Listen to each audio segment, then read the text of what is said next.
We're honored this morning to have with us the 15th Commanding General of the U.S. Army Training and Doctrine Command. General Dave Perkins is a proven warfighter who has a great, deep understanding of Army aviation and has used it in multiple times in combat. He is also an extremely strong advocate for Army aviation, and we were glad to have him come this morning as one of our keynote speakers. General Perkins.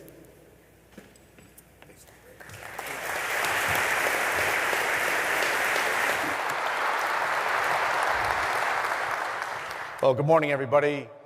Mr. Governor, thanks for coming here and spending some time with us this morning. More importantly, thank you for the great support that the people of Georgia give to the United States Army and our military in general.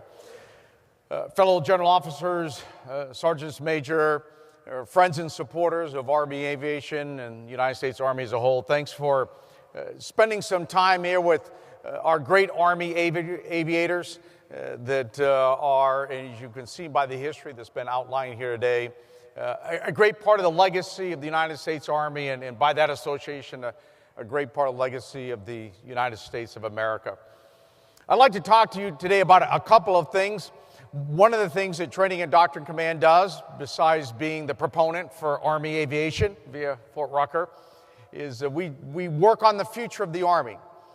We look toward the future and we try to describe what the operating environment is going to be that our soldiers are going to have to operate in decades from now, and then we try to put together what we call the first order capabilities that the United States Army will have to have so that we can be successful in that environment. And we put out a document that tries to describe the future decades from now, and we call that the Army Operating Concept. And we recently put one out. It's called Win in a Complex World, and it kind of describes the environment we think our soldiers will be operating in as part of the Joint Force and Coalition Force. And then from that, we say, what is it that the United States Army has to do? What are the attributes and characteristics of our soldiers? What are the attributes and characteristics of our formations? What are the attributes and characteristics of the Army as a whole? And so if you put up the first picture, being a former armor officer, with ties to the cavalry, as a lot of the folks here. I only have a couple slides, and they're mostly a picture, so don't worry about that. So this is sort of a diagram of what we think we may be facing in the future, and the title of our operating concept is Win in a Complex World. What we're saying, the problem that the Army has to solve is, as we look toward the future, it is going to become more and more complex. And we define complex as unknown, and in some ways unknowable, unpredictable, and constantly changing.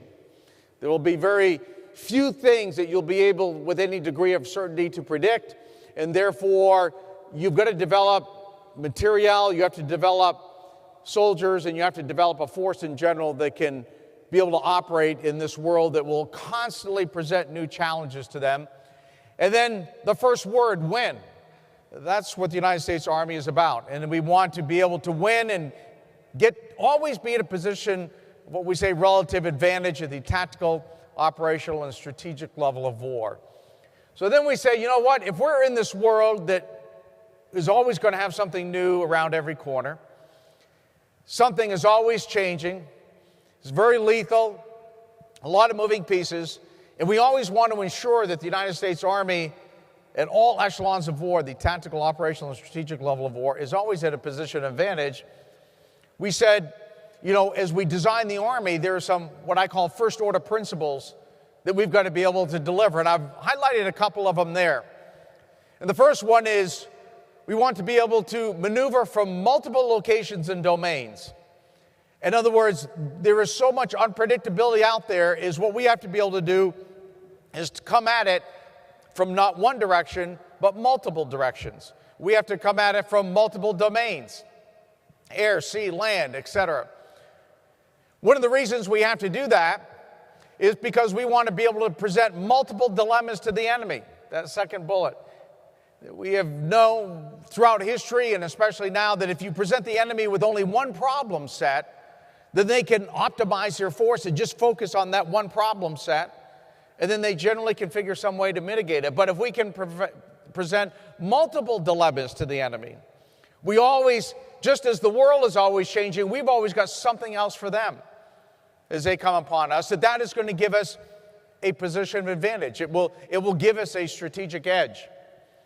We know, because of advanced technology with regards to sensors and the ability to target, that we probably are not going to be able to coalesce in very large formations and just sit there for long periods of time, because we'll be very easy to identify and target. Therefore, we have to operate dispersed, yet, even while we're dispersed over very large areas, and we can see that now in Iraq and Afghanistan and other places, operating over vast areas, we can't be isolated.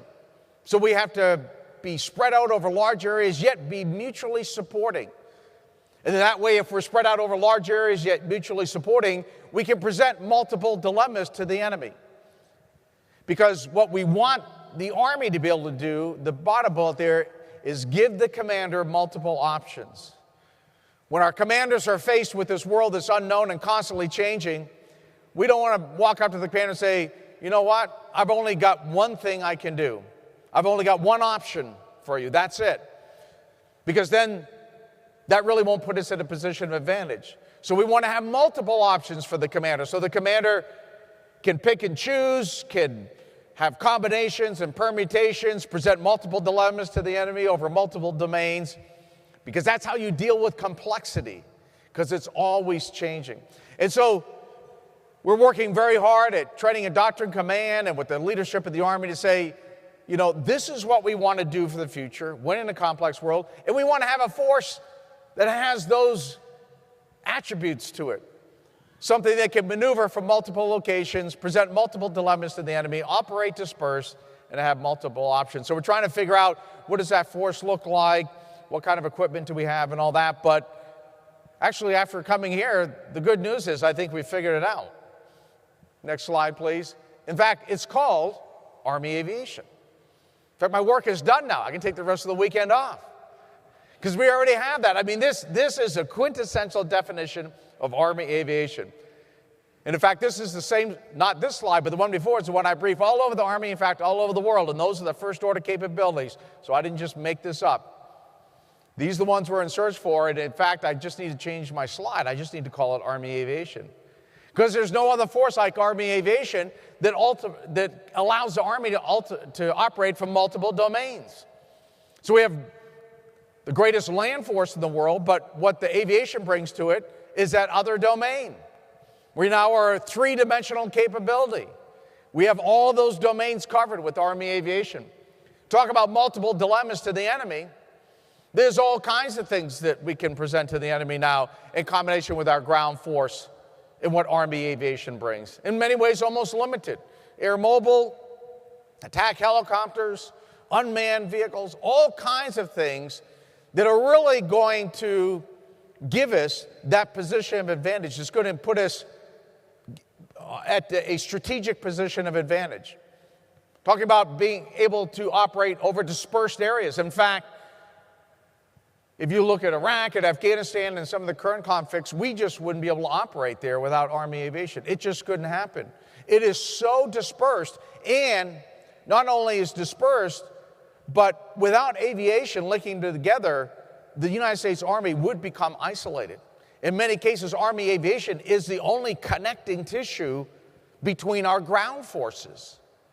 In other words, there is no physical connection many times between our ground forces, but there is an air connection between our ground forces.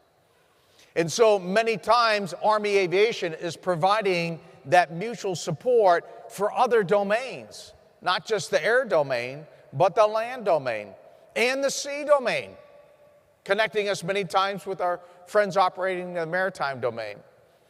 And then when you take a look at what Army Aviation brings to the force, it truly gives the commander multiple options. Multiple options. And so as we look to the future, the good news is we've really come up with a solution already called Army Aviation to do this. What we have to do now is, how do we take it to the next level? How do we ensure that when we present multiple options as a commander, they are all-weather options? How do we make sure that when we present multiple dilemmas to the enemy, We are presenting the enemy dilemmas and not opening up an Achilles heel to ourselves. That our ability to protect ourselves and our lethality is greater than anything the enemy can bring to us. Operating dispersed while maintaining support, we have to be able to operate in an even more dispersed manner, which makes that support piece all that more critical and all that more difficult. So the good news is we know what we want. That's half of getting what you want, is knowing what you want. And we've already seen what right looks like. And Army Aviation is a key part of it. We've just got to now take all this to the next level.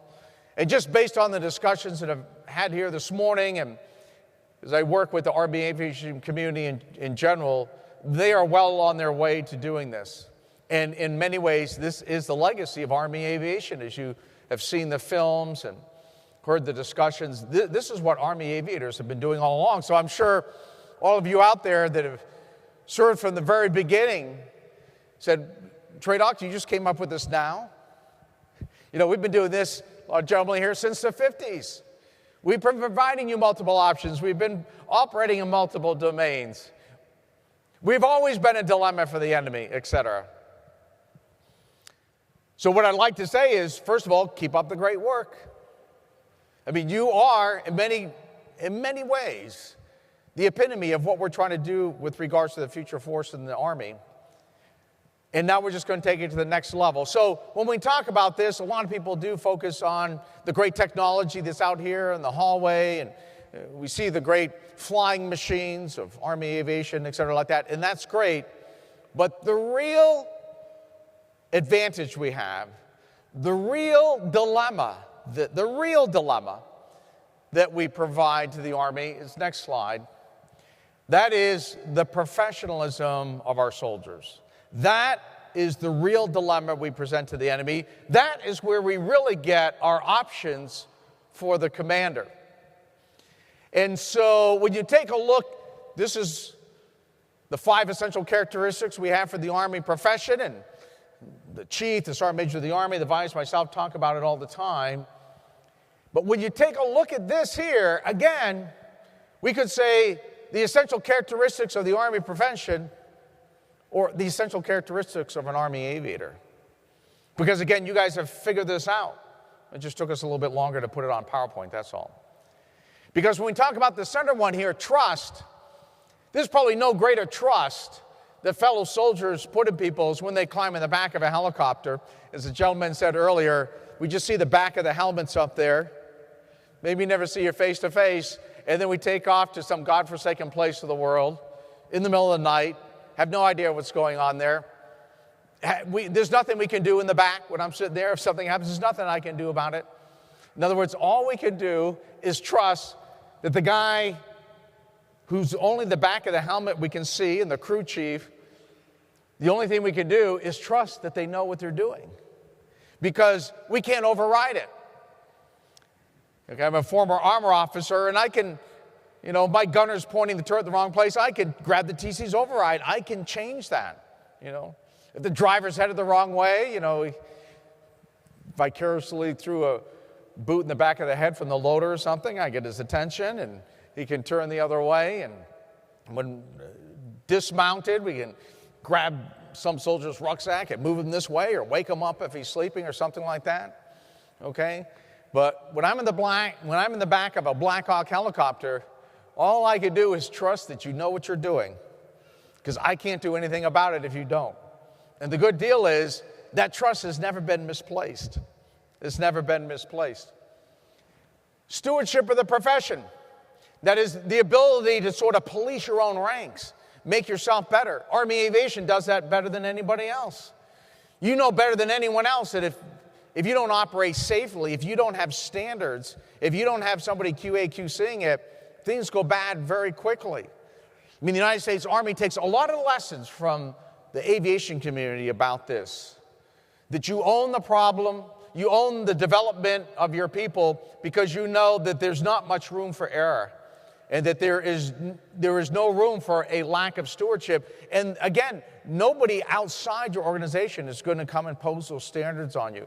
Stewardship of the profession means you're doing it inside you. You're setting your own standards.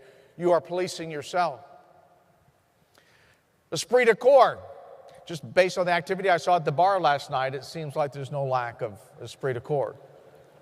But aviators really have always had that internal sort of enthusiasm and make it happen and get it done kind of attitude that inspires not just other aviators, but in fact all the folks that operate around them. And then this one here, the honorable service. I don't know what better manifestation of that than, for instance, the faces of the soldiers that we saw today as they played bagpipes. The ultimate example of honorable service. The celebration of our Vietnam veterans that by the tens of thousands went off to war. The Ai Drang Valley, if you read those accounts. I mean, there is no better example of honorable service.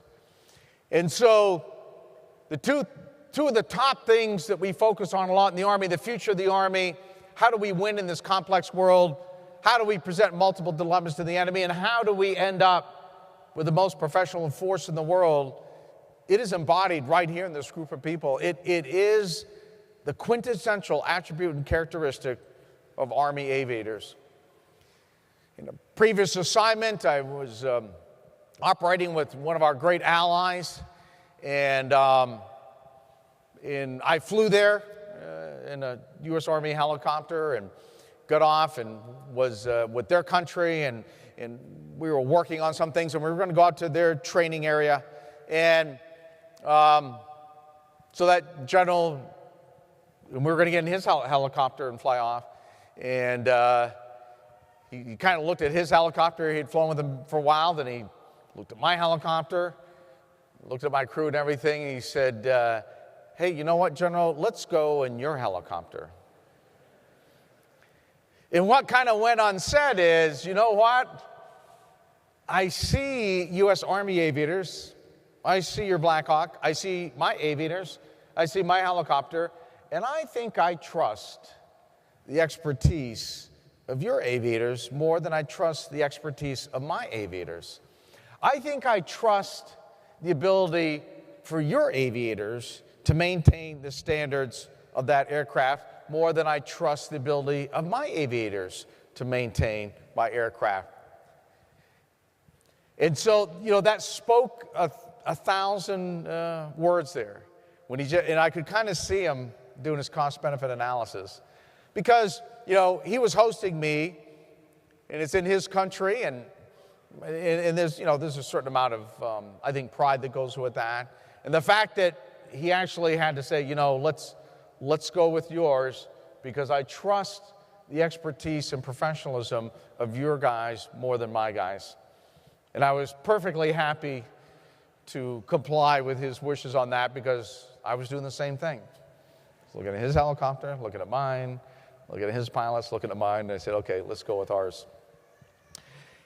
So while we are here these couple of days talking about all the great technology and talking about the legacy and sort of the fascination with the flying machines and all that, which are great, don't forget that this is really the secret sauce. This is where our advantage comes from.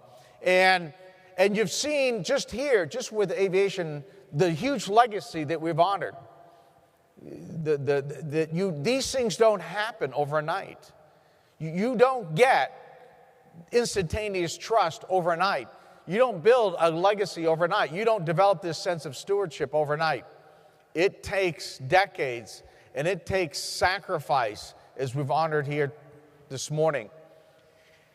And in a month or so, we're going to be celebrating the Army birthday. And as I remind people often, the birthday of the United States Army is 14 June 1775. The birthday of our nation is 4 July 1776. That means the United States Army is 1 year older than the United States of America. The organization that those in uniform and those who have worn the uniform, the organization that you serve is older than the republic you defend. It has taken us 241 years to get to where we are now. It's taken us 241 years to build that trust, that expertise, that stewardship, that sense of honorable service that when other nations look at us and they go, am I going to go with my guys or am I going to go with your guys? The vote came down to our guys.